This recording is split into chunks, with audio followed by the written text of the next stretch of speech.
அமாவாசை, பௌர்ணமி போன்ற தினங்களில் தெய்வ சக்தி என்பது அதிகமாகவே இருக்கும்.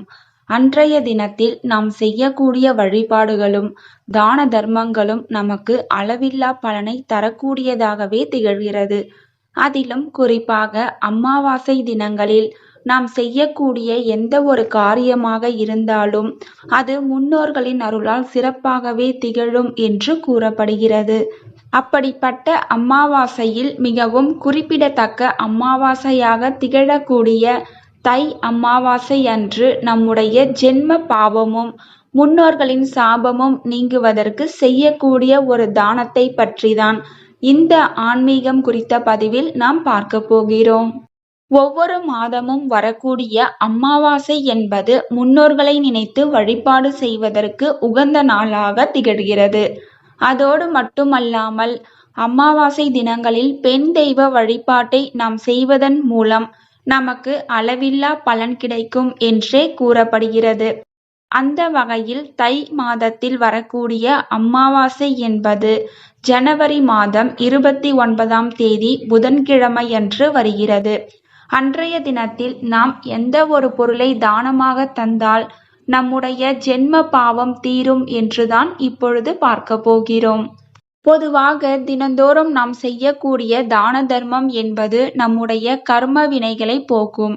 அதிலும் குறிப்பாக அமாவாசை தினத்தில் நாம் எந்த ஒரு தான தர்மத்தை செய்தாலும் அது முன்னோர்களால் ஏற்பட்ட சாபத்தையும் தோஷத்தையும் நீக்கி முன்னோர்களின் அருளை நமக்கு பெற செய்யும்.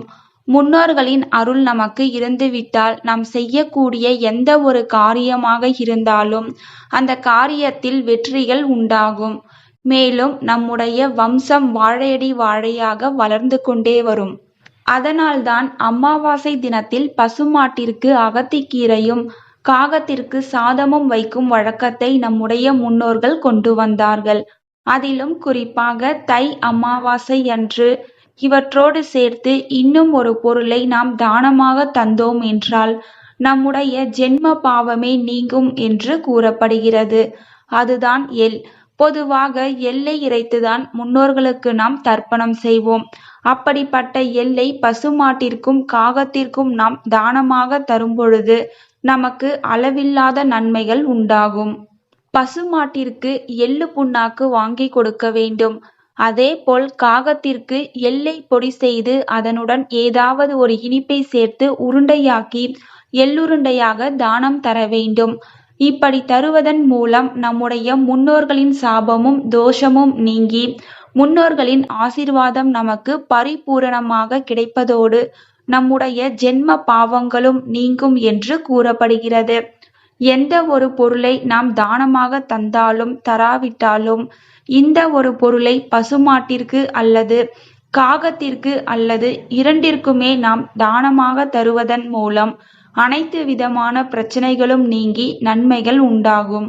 இந்த எளிமையான ஒரு பொருளை முழு மனதோடு பசுமாட்டிற்கும் காகத்திற்கும் தானமாக தந்து நம்முடைய ஜென்ம பாவத்தை நீக்கி முன்னோர்களின் அருளாசியை பெற்று சிறப்பான வாழ்க்கையை அமைத்துக் கொள்வோம் என்ற தகவலை கூறி இந்த பதிவினை நிறைவு செய்து கொள்கிறேன். தேங்க்யூ ஃபார் வாட்சிங்.